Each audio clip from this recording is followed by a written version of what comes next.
Okay, so you believe that dreams are really the manifestation of the other side trying to send you messages Correct. to help you on your journey. Correct. Okay, so life is the exact same experience. Right, but what is, on a scientific standpoint, what is creating a dream in the mind for every human being? Like, what is that? Because it's not your mind's eye. Your mind's eye is not nearly as good as a dream. No, but it's your subconscious. So this is the stage we're in this life. We're all waking up from the dream, realizing that we're in a simulation of mind that is mind emergent, that is no different than a dream. Because in the dream, I've had dreams that look as real as this room. Sure. So my question to you is, what's the point? You have learned a lesson about, let's say, greed, right? Or materialism or something along those lines. I'll learn that same lesson. It'll be slightly different because of our life is a completely different thing. Totally. But the lesson is the same. So what is the point of these lessons? Or is it just so, and so it goes back to the individual soul trying to evolve. But the lessons are all the same. We all got to go through the same school. If you want a PhD, you're going to have to go through kindergarten all the way up to your PhD level. We all go through it, but we all experience it differently. But the lessons are the same. If you want to be a doctor, you got to have so many classes in this. You want to be a lawyer, you have so many classes in this. You want to be a filmmaker, you have so many classes in this. So what is the point of the different perspectives if we're all learning the same lessons? Okay, so I love to quote Alan Watts on this. I love Alan Watts. Love Alan Watts. Love Alan, yeah. So an eye cannot observe itself without the aid of a mirror. Okay. So if I'm just an eye and I don't have a mirror anywhere, how do I know what I look like? Right, you need a mirror. Try your best to flip your perception of what's happening. Realize that everything that's happening is happening for your highest benefit, and lean into it. Instead of asking yourself the question, why does something happen to me or to the collective? Ask, why are we experiencing this, and why did I specifically choose to experience this? Put yourself in the first person and realize that you're the producer, the director, the actor, you're everything. You're the playwright, and you can write the script. And the script, again, life is not what happens to us. It's what we believe happens to us. So when you start to flip that script and say, wait a minute, what's happening to me is I'm actually starting to realize that I'm in this dream. I'm a lucid member and participant in this.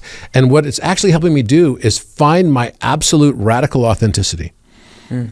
Now, people say, live the love and light and fight the dark. Okay, if you want to get rid of the wars and the difficulty in your outer world, stop the wars within yourself. Oof.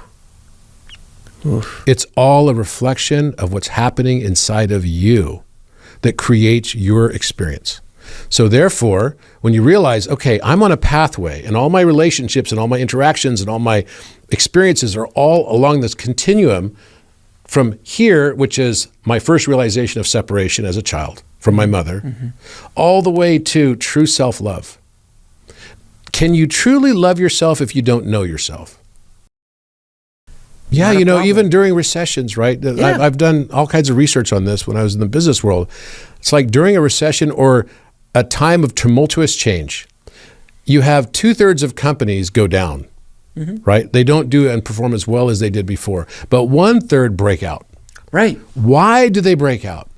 Because they were able to adapt and they were able to change the paradigm of what it was that they were doing. How are they serving their customer? And by the same token, if you think you can, whatever your environment is, or you think you can't, you will be right. So don't get stuck into the belief system that your outer world is determined by anyone other than yourself. That's the best advice I can give, is that this place can be an absolute heaven. It can. It's totally up to us. And that's what we're being taught. Heaven and hell is right here. We don't have to die for it. It's literally right here.